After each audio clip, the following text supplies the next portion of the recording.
Bonjour and welcome back for the second presentation on real rights. This time we're going to discuss accessory real rights. On the previous video, the focus was on principal real rights. We will, after that, visit the characters of real rights and discuss their acquisition in loss. You know already this, that real rights are called real because exerted directly on a thing. They enable the holder of the right to draw from the thing part or all of its economic advantage. And these rights are protected against the whole world, erga omnes. Now, sometimes these rights happen to be accessory to something else, right? The right will be accessory to an obligation, as we will see, to guarantee the performance of the obligation, and more particularly, the payment. So I'm going to discuss of real rights that are actually add-ons, a little advantage or perk that can be given to the obligee, to the creditor of an obligation. And such accessory real rights may be mortgages, pledges. We talk also about privileges on immovables and certain movables. A privilege is a right to be paid in preference to other creditors in case of non-payment. Now, how does all this work? How do these add-ons to personal right work? You have the principal right is an obligation. An obligation is a personal right, as we have seen. A personal right that allows you to sue the debtor in view of performance and to claim damages in case of non-performance, or to claim simply the payment of a price when the obligee is obligee of an obligation to pay. Now, under a personal obligation, in case of non-payment of the price or in case of non-payment of the damages, you are, as a creditor, in competition with other potential creditors. We have seen that the patrimony, the assets in the patrimony of the debtor serve as a warranty for the payment of all the debts. But this is not good news when the debtor is in a poor financial situation or gets bankrupt, because you can have a situation where the assets in the patrimony of the debtor may cover only 10 or 20% of all the debts this debtor has, which means that the creditor of 100,000 may be able to collect 10,000 or 20,000. This is why you like to benefit from accessory rights. You want an add-on that gives you added security for your payment. An accessory real right will give you a preferential right over some elements, some assets that belong to the debtor. And of course, this accessory real right will extinguish on performance or termination of the obligation. If the principal right disappears, the accessory right disappears too. So you have to view these accessory real rights as add-on. The existence of them is contingent to the existence of the obligation. I'll give you an example here with a purchase of a car on credit. The bank lending the money to finance the purchase of the car likes to have a security. And the best security they can have, the easiest to have, is the right to repossess the car that has been purchased in credit. And you call that a lien.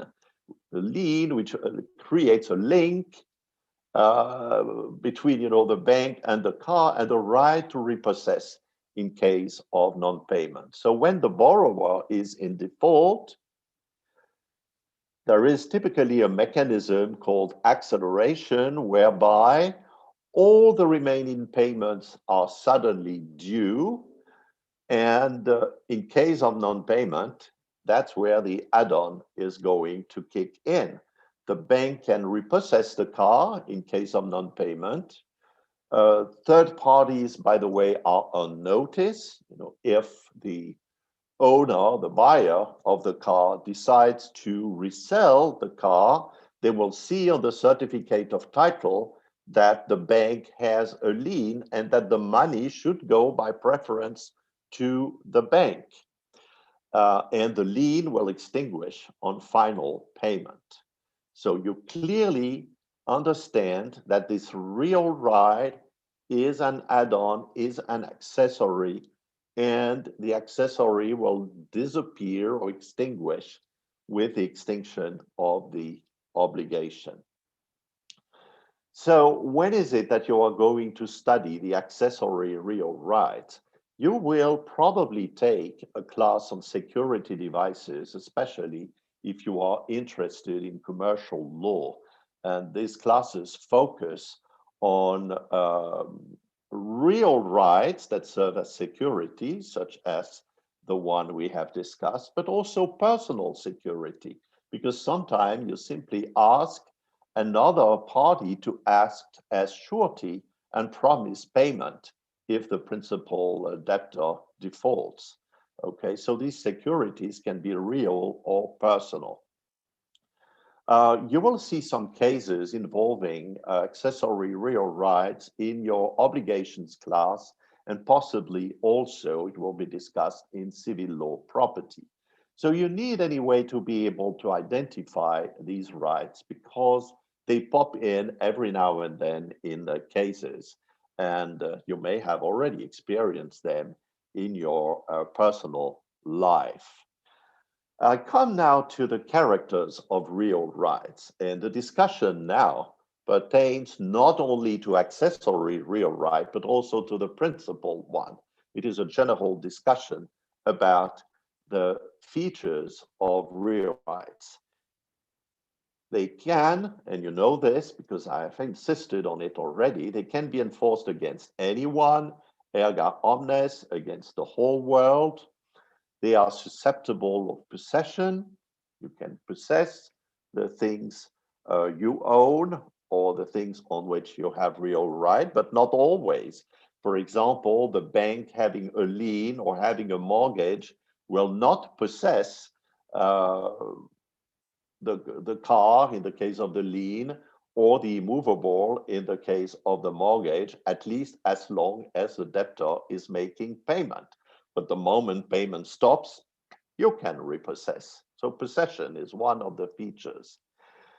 These real rights include a right to follow, which means a right to trace the property in other people's hands. You can indeed collect or recover what you own, or objects on things on which you have a real right, be it a principal right or an accessory real right, in whichever hands you find it. There is also the right of preference, the right to be preferred to other creditors, and this is pretty important in the case of accessory real rights. So, as I said, that applies to principal and accessory real rights. Owners of movables can repossess things belonging to them. For example, in case of theft, you can recover what you've been deprived of. And in the case of the owner of an immovable, you can't take away an immovable, but you may occupy it, and trespassers or people who occupy an immovable without having a title, those who do that in an illegitimate way may be evicted. A bank having a mortgage can repossess the foreclosed house and have it sold to be paid in preference to other creditors. So you see that owners of real rights have actually much stronger rights than the holder of a personal right. Okay, this right to follow and right of preference are really principal characteristics of real rights. How now do you acquire and how can you happen to lose such rights? The law distinguishes original and derivative acquisition. Original acquisition means that you will be the very first owner or holder of a real right on the thing. We are talking about a newly created right, just like when you manufacture a new object and you happen to be the first owner. This is original acquisition. You can acquire ownership by accession. That happens when you own land and trees or things grow on your land. You happen to own everything that appears there, or a construction made on your land, as a rule, belongs to you by way of accession, though Louisiana law accepts that someone else may have a competing real right on the building. But you will study that in civil law property. And you can also acquire ownership by acquisitive prescription. If, for instance, you occupy some abandoned land or land maybe you believe you actually own, after a period of time, you will be regarded as the original owner, just by way of prescription. Derivative acquisition is the situation where your title derives from someone else. You acquire from another person a right, a real right that is already in existence. That is typically the case when you acquire ownership by way of a sale or a donation. There is a principle that you study in the law of sales or in other area of the law, is that no one can transfer a greater right than one has. You cannot pass a better title than the title you actually have. That's the rule known under the Latin name nemo dat, or nemo dat quod non habet. Acquisition can be done by universal title or by particular title. It is an acquisition by universal title when you acquire an entire patrimony or a portion thereof, just like by way of inheritance.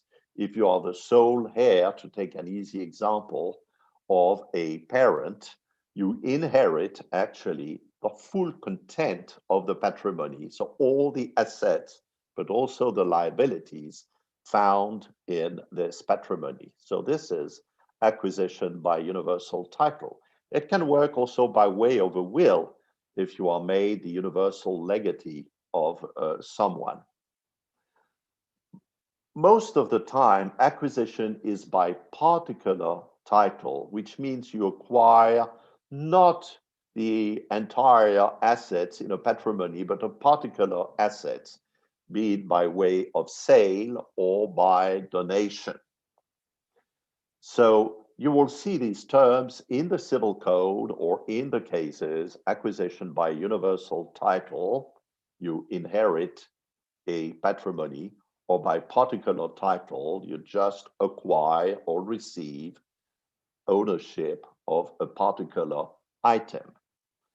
The one who acquired, in either case, is called the successor. Whenever you acquire, you are the successor in title of someone. You get your title from someone. You succeed to this person in title.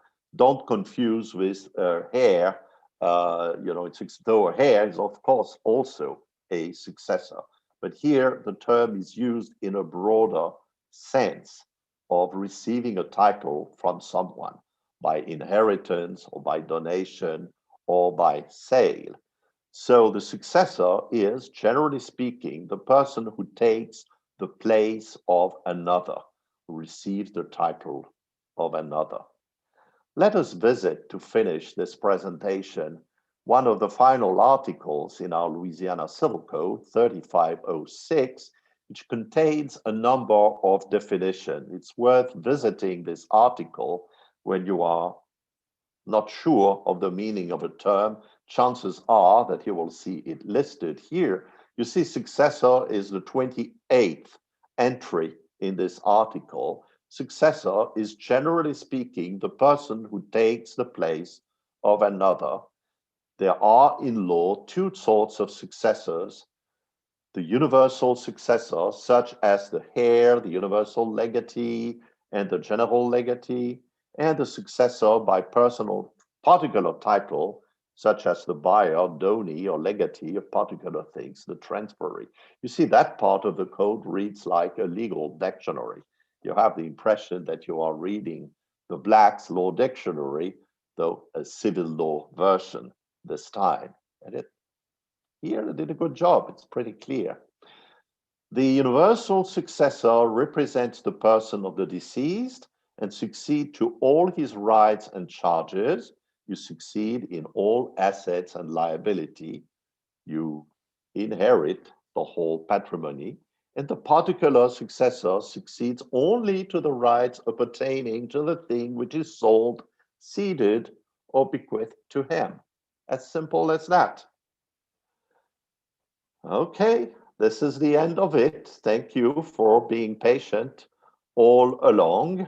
I think we have now covered the presentation of rights in the civil law, and particularly in the context of Louisiana. See you next time. Take good care.